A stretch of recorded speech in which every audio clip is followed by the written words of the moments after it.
There is one thing your body can do that you have absolutely no control over. You cannot start it on purpose. You cannot stop it once it starts. You cannot train yourself out of it.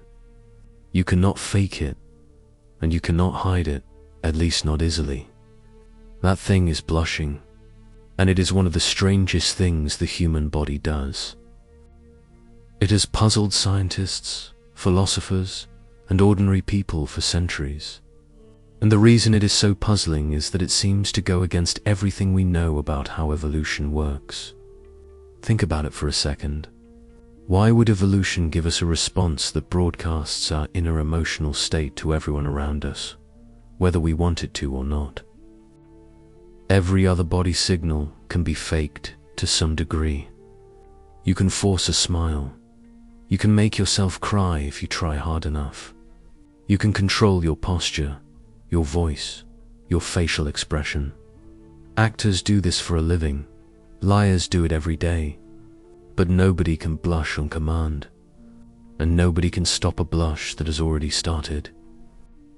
The harder you try to stop it, the more you think about it. And the more you think about it, the worse it gets. Blushing is involuntary, uncontrollably, and completely honest. And that is exactly what makes it important. Charles Darwin was fascinated by blushing. He called it the most peculiar and most human of all expressions. He spent years studying it, writing about it, and trying to figure out why it exists. In his 1872 book on the expression of emotions in man and animals, he devoted an entire chapter to blushing. That is more space than he gave to almost any other expression. He wrote to doctors, missionaries, travelers, and colonial administrators all over the world, asking them whether the people in their regions blushed. He wanted to know if it was universal or just a European thing. The answer was always yes. Every group of people that has ever been studied, on every continent, in every climate, in every culture, blushes. It is as universal as smiling. It is as universal as crying. It is part of what it means to be human. But what is actually happening in your body when you blush? The answer is surprisingly simple at a physical level. When you experience certain emotions, particularly embarrassment, shame, or intense social attention, your sympathetic nervous system triggers a release of adrenaline. That adrenaline causes the blood vessels in your face and neck to widen. This widening is called vasodilation. More blood flows to the surface of the skin, and because the skin on your face is thinner than the skin on most other parts of your body, the increased blood flow becomes visible as redness. That is all the blush is, physically speaking. Blood vessels opening up in your face. A traffic jam of red blood cells just under the surface of your skin. But the simplicity of the mechanism makes the mystery deeper, not shallower. Because your body has adrenaline responses all the time. When you are scared, your body floods with adrenaline. When you are excited, same thing. When you are angry, same thing. But those responses do not usually make your face turn red in the way embarrassment does. The vasodilation that causes blushing seems to be triggered specifically by social emotions. It is not about danger. It is not about physical excitement. It is about what other people think of you. It is about being seen, being judged, being evaluated by other minds.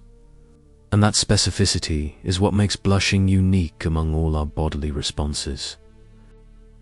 The veins in your face have a special property that veins in your arms or legs do not have. They respond to social and emotional signals from the brain in a way that other blood vessels simply do not. Researchers have found that the facial veins have a different distribution of receptors, making them more sensitive to certain neurotransmitters associated with social processing and self-awareness. This is not an accident. This is not a side effect. Your face was built over millions of years of evolution to be a display screen for your social emotions. It is the part of your body that other people look at most. And blushing is the part of that display that you cannot turn off. Now, Darwin's big question was why? Why would natural selection favor a response that reveals your inner state against your will? In nature, being able to hide your intentions is usually an advantage. Poker players know this. Con artists know this. Predators that can hide their approach catch more prey. Prey that can hide their fear survive longer. So why would evolution build a signal that is impossible to fake and impossible to suppress? It seems like a design flaw. It seems like something that should have been selected against a long time ago. But it was not. It persisted. And that means it must be doing something valuable. The answer, according to modern researchers, is that blushing exists because honesty is sometimes more valuable than deception. In a social species like humans, where survival depends on cooperation, trust is everything. You need to know who you can rely on when times get hard. You need to know who feels genuine remorse when they have done something wrong. You need to know who is truly embarrassed by their mistake and who is just performing an apology to avoid consequences. And blushing gives you that information instantly, automatically, and reliably. It is a built-in authenticity detector, not for detecting lies about facts, but for detecting lies about feelings. Studies have confirmed this over and over again. When people see someone blush, they automatically perceive that person as more trustworthy, more likable, and more sincere. In experiments where participants watched videos of someone committing a social mistake, like knocking over a display in a shop or giving a wrong answer in public, the person who blushed afterward was rated significantly more favorably than the person who did not blush, even though the mistake was identical, even though the words of apology were the same, even though everything else was controlled and matched. The blush changed everything. Researchers in the Netherlands found that people were not only more forgiving of someone who blushed, but were also more willing to cooperate with them in future tasks. The blush functioned as a social repair mechanism. It did not erase the mistake, but it made others willing to move past it, because the observers knew, on some deep and possibly unconscious level, that the blush could not be faked. It was proof that the person actually felt something real. This makes blushing what scientists call an honest signal. In evolutionary biology, an honest signal is a form of communication that is reliable because it is costly or impossible to fake. A peacock's enormous, heavy tail is an honest signal of genetic fitness because it is so expensive to grow and maintain that only a truly healthy bird can produce one.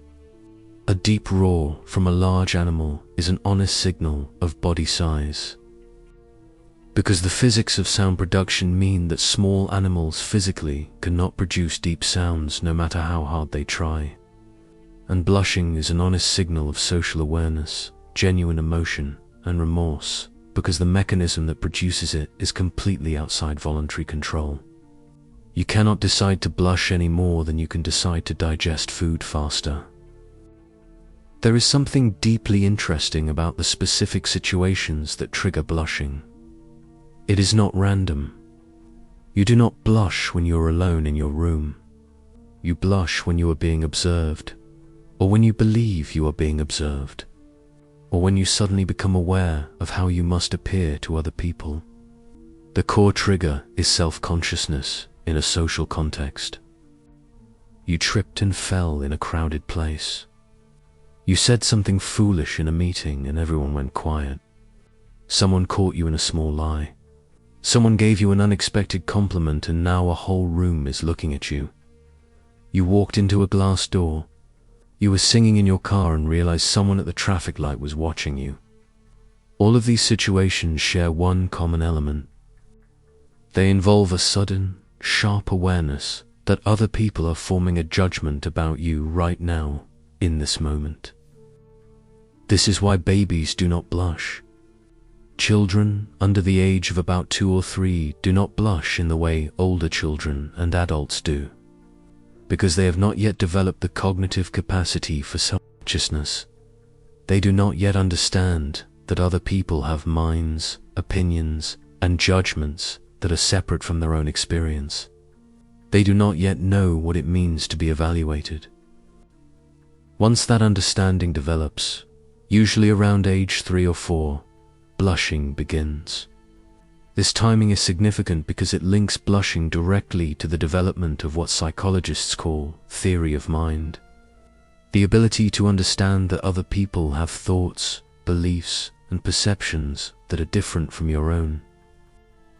You cannot be embarrassed until you understand that someone else might be judging you, and you cannot blush until you can be embarrassed.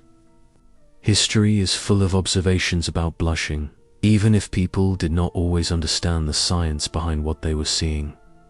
The ancient Greeks noticed that blushing was connected to virtue and moral character. Aristotle wrote that young people blush more easily because they still care deeply about the opinions of others and have not yet developed the thick skin that comes with age, while older people blush less because they have either learned to manage their social fears or have simply stopped caring as much about what others think. He saw blushing as a sign of a healthy social conscience, not a weakness, not a flaw, a sign that the person's moral machinery was working correctly. In many ancient and medieval cultures, blushing was considered attractive, especially in women, though men were observed to blush just as often. This was not just an aesthetic preference for rosy cheeks. On a deeper level, people were responding to the honesty signal without having the language to describe it. A person who blushes is a person who has a working social conscience. They are aware of norms. They feel genuine discomfort when they violate those norms. In a potential partner, a friend, or an ally, that is a sign that they will be cooperative, faithful, responsive to the group, and unlikely to betray you without feeling something about it.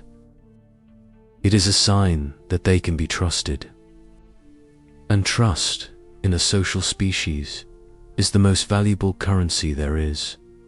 Shakespeare referenced blushing repeatedly in his plays, using it as a shorthand for innocence and genuine feeling. When a character blushed, the audience knew they were sincere. When a villain did not blush, the audience knew they were dangerous. The playwrights understood what the scientists would later confirm. The flip side of this is equally revealing. People who never blush, or who seem completely incapable of embarrassment, tend to make other people uneasy, even if nobody can explain exactly why. Research on psychopathy has shown that people with strong psychopathic traits blush less than average, and in some severe cases, not at all. This makes perfect sense when you understand what blushing is. Psychopathy involves a reduced capacity for empathy, guilt, shame, and social awareness, which are precisely the emotions that trigger blushing. If you do not feel embarrassment, you do not blush. If you do not feel remorse, your face stays cool. The absence of blushing is not proof of psychopathy, obviously. Many perfectly healthy people have lighter skin, thicker facial skin, or different vascular responses that make blushing less visible. But the correlation between psychopathic traits and reduced blushing is real, documented, and telling.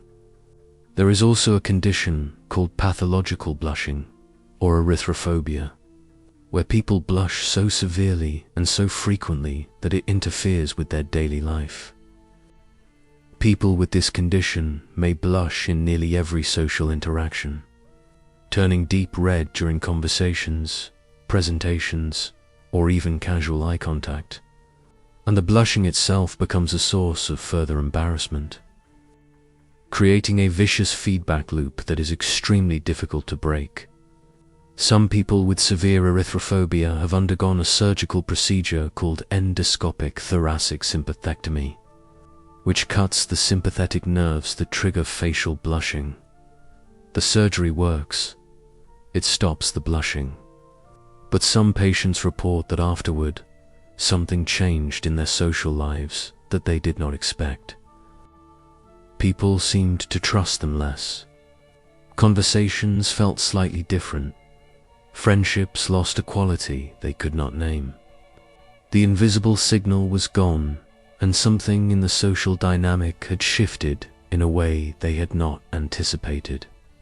This is perhaps the most powerful evidence that blushing serves a real, active social function that we depend on, even though we are barely aware of it. When you remove it, people notice, even if they cannot put their finger on what is different. The absence of the signal changes the way others relate to you, because on some unconscious level, they have lost a source of information they were relying on without ever knowing it. Mark Twain once wrote that humans are the only animals that blush or need to. He meant it as a joke about human foolishness and our endless capacity for embarrassment, but there is a real and deep truth in it. We are, as far as anyone can tell, the only species that blushes. Other primates show signs of embarrassment and social discomfort. Chimpanzees and gorillas will look away, cover their faces with their hands, or show submissive gestures when they are caught doing something the group disapproves of. But they do not blush. The facial vasodilation response seems to be uniquely human. And that makes sense, because humans have the most complex social lives of any species on the planet. We live in groups where reputation matters enormously, where trust is the foundation of every relationship, where the ability to read someone else's sincerity can mean the difference between a lifelong alliance and a dangerous betrayal. We needed an honest signal, and evolution gave us one that we cannot turn off. There is also something worth noting about how blushing interacts with skin color. People with darker skin blush just as often and just as intensely as people with lighter skin. The vasodilation happens in exactly the same way. The blood vessels open, the blood rushes to the face, the skin temperature rises. The difference is simply visibility. On lighter skin, the redness is obvious. On darker skin, the blush may appear as a deepening of color or a slight change in tone that is harder to see from a distance, but still noticeable up close. People who know each other well can often detect a blush on darker skin through subtle changes in the face and through the accompanying body language. The averted gaze, the touching of the face, the slight smile, the signal still gets through. It just uses a slightly different channel. Blushing is also democratic in a way that almost nothing else about the human body is. It cuts through every social hierarchy ever invented. A king blushes for the same reasons a servant does. A billionaire blushes for the same reasons a cashier does. A president blushes for the same reasons an intern does. No amount of money, power, training, status, or willpower can give you control over your own blush response. It is the great equalizer. It says, no matter who you are, no matter how important you think you are, your body will tell the truth about your feelings, whether you like it or not. You can control your words, your actions, your image, your brand, but you cannot control your blood vessels. In the modern world, where so much of our communication is filtered through screens, text messages, emails, and carefully crafted social media images, blushing feels almost like a relic from another time. You cannot blush in a text message. You cannot blush in an email. You cannot blush on social media. You cannot blush on a video call where the lighting is just right and the camera quality is just low enough. And maybe that is part of why trust has become harder to build and easier to lose in the digital age. We have lost access to the one signal that was always honest. We can craft our words, choose our photos, edit our videos, apply filters, and construct entire personas that have nothing to do with who we actually are. But in person, face to face, skin to skin, in conversation, the blush still works. It still says what it has always said. I am aware of you. I care what you think. I feel something real right now, and I cannot pretend otherwise. So the next time you feel your face getting hot at the worst possible moment, in the middle of a presentation, after saying something awkward at a dinner, when someone you admire catches your eye unexpectedly, do not fight it. Your body is doing something it was designed to do over hundreds of thousands of years of social evolution. It is telling the people around you that you are real, that you have a conscience, that you feel things, and that you are honest in a way that cannot be performed. And in a world that is increasingly full of masks and filters and performances that might be worth more than most people realize,